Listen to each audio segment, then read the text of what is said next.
1987-88 में पालमपुर के अधिवेशन में आडवाणी जी की अध्यक्षता में उस समय एक प्रस्ताव पारित हुआ कि हम राम जन्मभूमि के मंदिर बनने के रास्ते को प्रशस्त करेंगे। यह है वाक्य। 1987 से चले, ढांचा भी टूट गया, लड़ाई चलती रही और साथ में हमने कहा था प्रजातांत्रिक तरीके से और संवैधानिक तरीके से राम मंदिर बनेगा।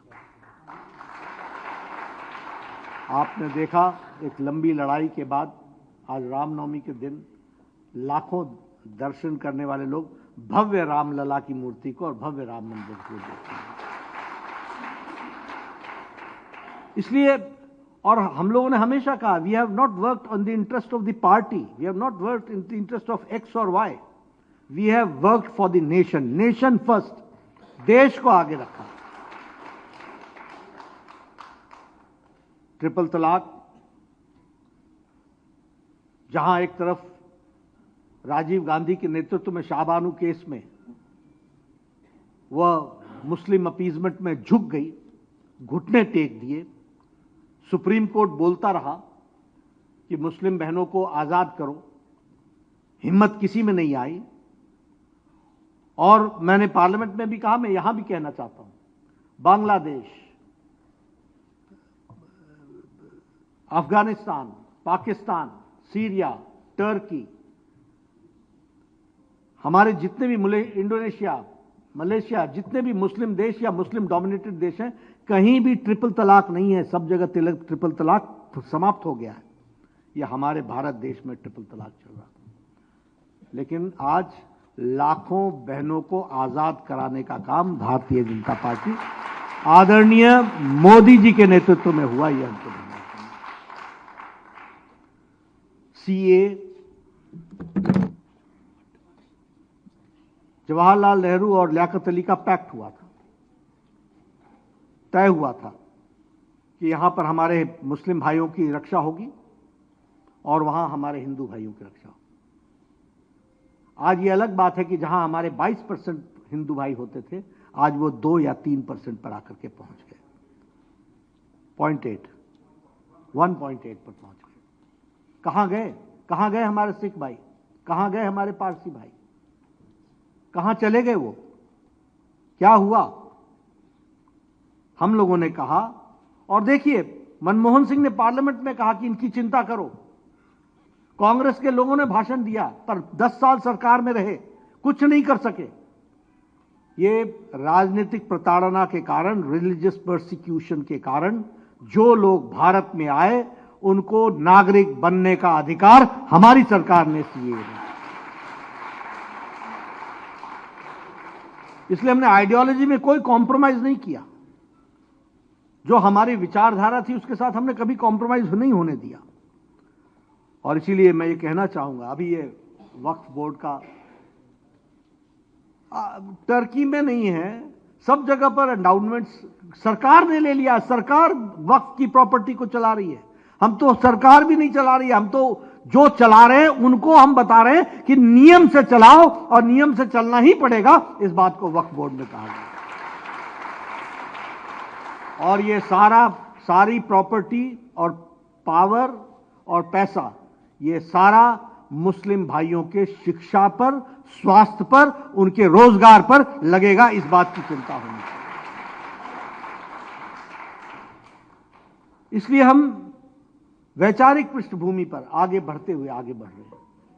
हम लोगों ने कहा कि हम ये अधिनायकवाद से बाहर निकलेंगे। अगर हम कहें तो आज राजपथ कर्तव्य पथ बन गया।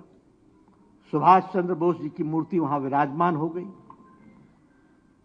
जॉर्ज का इंसिग्निया नेवी के उससे निकल गया और छत्रपति शिवाजी महाराज का सील वहां पर लग गई।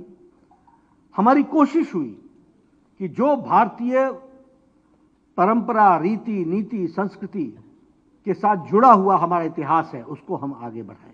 और उसमें भी हमने आइडियोलॉजिकली कभी अपने आप को कॉम्प्रोमाइज नहीं किया। इसलिए we are ideological based party. We are mass based party also, ideological base with a mass following.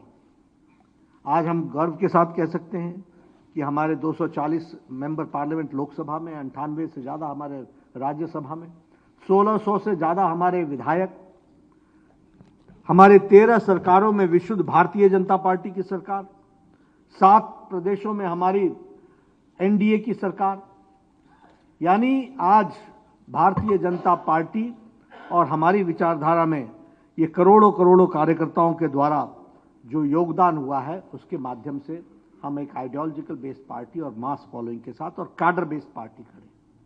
जब मैं कार्डर बेस्ड पार्टी कहता हूं तो अभी अभी हमारी मेंबरशिप समाप्त हुई है। हम 13.5 करोड़ से ज्यादा क्रॉस कर चुके हैं। 13.5 करोड़, 10 लाख से ज्यादा हमारे एक्टिव कार्यकर्ता हैं। लगभग हमारे 6 लाख बूथ पर हमारे बूथ अध्यक्ष हैं। सबसे बड़ी कैडर बेस्ड पार्टी आज बन करके तैयार हुई। चुनाव की बात करूं तो गुजरात में हम 6ठी बार सरकार में हैं, गोवा में और हरियाणा में हम 3री बार सरकार में हैं, मध्य प्रदेश में हम 4थी बार सरकार में हैं, उत्तर प्रदेश में, महाराष्ट्र में, त्रिपुरा में, उत्तराखंड में, मणिपुर में, आसाम में हम 2री बार सरकार में। और इसलिए, और सबसे बड़ी बात यह कि 27 साल बाद हम दिल्ली में भी विराजमान हैं।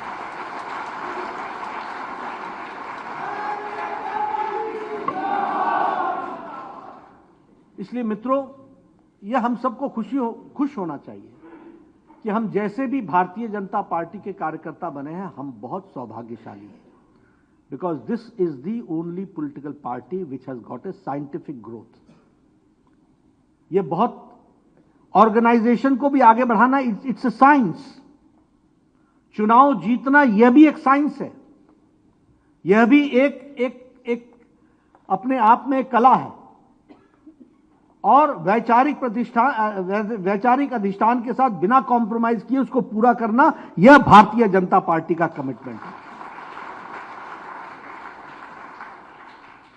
और अगर हम कहें तो चाहे वो प्रधानमंत्री गरीब कल्याण अन्न योजना हो, आयुष्मान भारत हो, स्वच्छता अभियान में हमारे इज्जत घर बनाने की बात हो, या फिर उज्ज्वला योजना में गैस का सिलेंडर देने की बात हो, गांव, गरीब, वंचित, पीड़ित, शोषित, दलित, किसान, हमारे युवा, महिलाएं, हमारे आदिवासी भाई, इन सब की चिंता अगर की है तो मोदी जी के नेतृत्व में 10 सालों में हम लोगों ने किया।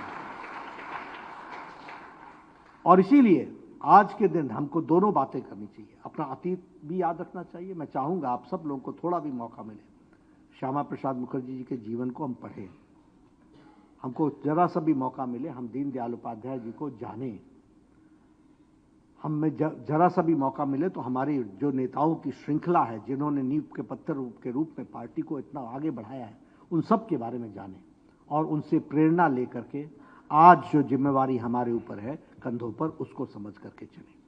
और जब हम आज की जिम्मेवारी बोलते हैं तो हमारी जिम्मेवारी विकसित भारत 2047 है, इसको भी हम करेंगे, डेवलप इंडिया। और इसके लिए हम सबको पूरी ताकत से लगने की आवश्यकता है। पार्टी ने आज के दिन रामनवमी होने के कारण स्थापना दिवस की शुरुआत तो हुई है, लेकिन कल से लेकर के 13 तारीख तक भारतीय जनता पार्टी का एक एक नेता और एक एक कार्यकर्ता 5 लाख बूथ पर पहुंचेगा और 1 लाख बस्ती में पहुंच करके भारतीय जनता पार्टी का अलख जगाएगा और वहां पहुंचाएगा। मैं तो यहां से निकल करके ही एक बूथ पर जाने वाला हूं। मेरा आप सबसे निवेदन है, और जो लोग देश में इलेक्ट्रॉनिक मीडिया से सुन रहे हैं उन सब से मेरा निवेदन है कि भारतीय जनता पार्टी का कोई भी कार्यकर्ता, नेता बिना एक दिन बूथ पर लगाए वो नहीं लौटेगा और 1 हफ्ते के अंदर करेगा। यह एक 14 तारीख को अंबेडकर जयंती है। 14 तारीख से लेकर के 25 तारीख तक 10 दिन तक हम सब लोग संविधान गौरव दिवस भी मनाएंगे और बाबा साहब अम्बेडकर जी का जो संविधान के प्रति भारत के संविधान के बनाने में, ड्राफ्टिंग में जो कंट्रीब्यूशन है और उनका जो वैचारिक अधिष्ठान है, जिसको लेकर के लेटर और स्पिरिट में भारतीय जनता पार्टी आगे बढ़ रही है, और किस तरीके से कांग्रेस ने संविधान के मूल आत्मा को कुठाराघात करने का प्रयास किया, इसका पर्दाफाश करने का काम भी हम भारतीय जनता पार्टी के कार्यकर्ता करेंगे। We have to expose that. इसलिए हम सब लोग पूरी ताकत से लगें और इस काम को आगे बढ़ाएं। एक मेरा और निवेदन है कि आप जब बूथ पर जाएं तो वहां कोई भी ढूंढ करके कोई जनसंघ का कार्यकर्ता हो, कोई भारतीय जनता पार्टी के स्थापना काल का कार्यकर्ता हो, बुजुर्ग, उसके घर जरूर जाएं और उससे मिल करके आएं और उससे भी चर्चा करके आएं। ये मेरा आपसे निवेदन है। मैं आज दिल्ली में एक मेयर, पूर्व में रही मेयर, 93 वर्ष की उम्र की भारतीय जनता पार्टी की कार्यकर्ता, वैसे तो उनको भारतीय जनसंघ की कार्यकर्ता के 98 वर्ष की, उनसे मैं मिलने वाला हूं। लेकिन मेरा निवेदन है कि आप सब भी पुराने कार्यकर्ताओं के घरों में जरूर जाएं और ऐसे नहीं कि जा करके आ गए बस हो गया टिक मार्क, नहीं, पूरी बात सुननी है, उनको समझना है, उनको जानना है, उनसे पूछना है, उनके समय की बातों को समझने की जरूरत है। यह करने की आवश्यकता होगी। आप सब लोगों को स्थापना दिवस पर बहुत बहुत शुभकामनाएं। नई ताकत, नई उमंग के साथ हम चल पड़े और विकसित भारत को हम हासिल करें। वीके न्यूज, राष्ट्र के नाम।